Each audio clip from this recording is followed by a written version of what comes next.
What happens when you stop following the plan? I think the first question is really to ask, why do we even stop following the plan? What comes in the way? We all do it in some form, tell ourselves we're going to do something, and then we often end up not sticking to that plan. People even pay huge membership fees to the gym or to that wonderful course they've always wanted to take and then still not follow it through. Why do people stop following the debt repayment plan when all you've wanted to be is debt free? Well, it happens to me in different areas of my life. I fall off track, I lack consistency, but I also keep practicing. And today I have made a list of some of the reasons which have stopped me from following a plan in the past and some of the fixes. And I just hope that you find this list helpful. Let's start with what stops us from following a plan. We just forget. We become human.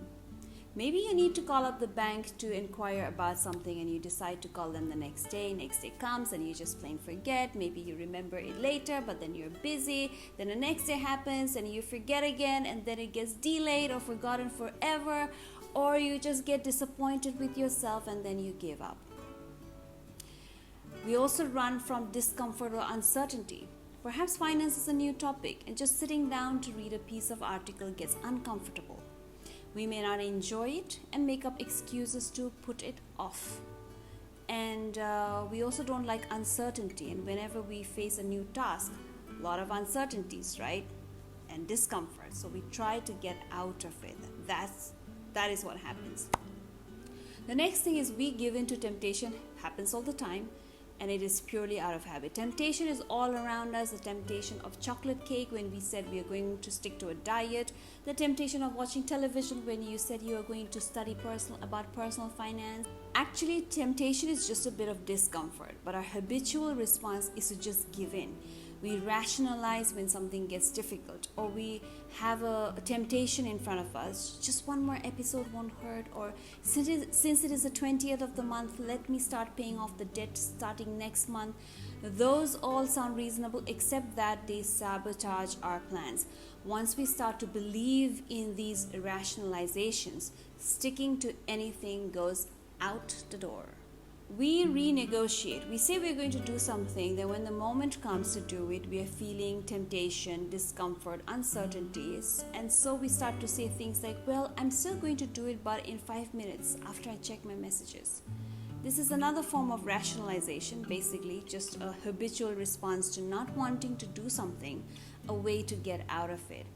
The most harmful things to the habit of self-discipline and building trust in ourselves is the habit of renegotiating with ourselves. Sometimes we forget why it's important, why we started in the first place. Maybe you had started out taking something really seriously, but then a week into it, you've forgotten it. You've forgotten why it was important to you. And now all you can think of is how uncomfortable it is making you feel.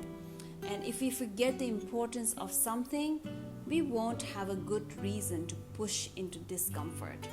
Also, we get down on ourselves or give up in disappointment. When we falter, when we don't meet our ideals or expectations, when we mess up in some way, it's actually not a big deal.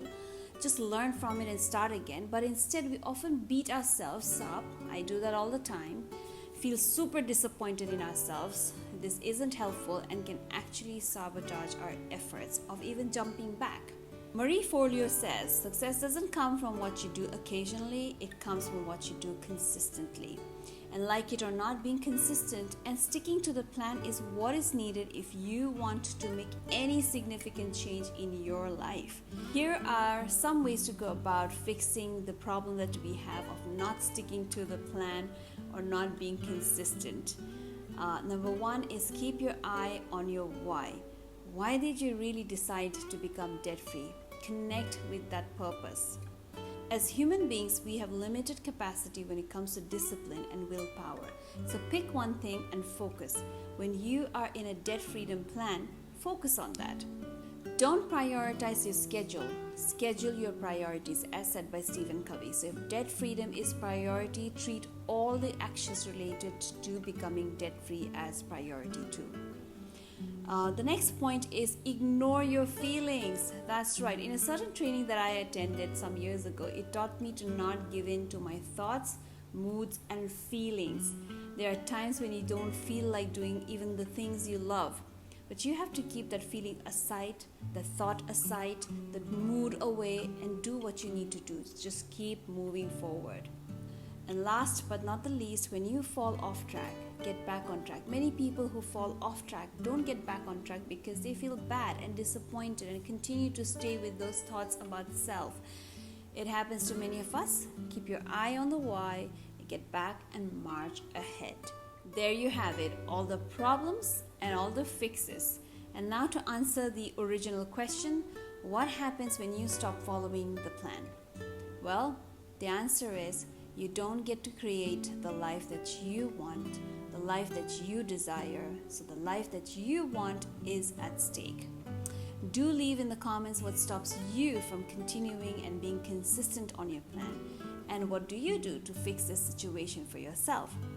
If you have found today's video to be helpful, then please go ahead and share it. Show some love. And if you are in debt and have been struggling in bringing velocity in reaching your debt freedom, then sign up for our Debt to Freedom Intensive. The link is in the description of this video.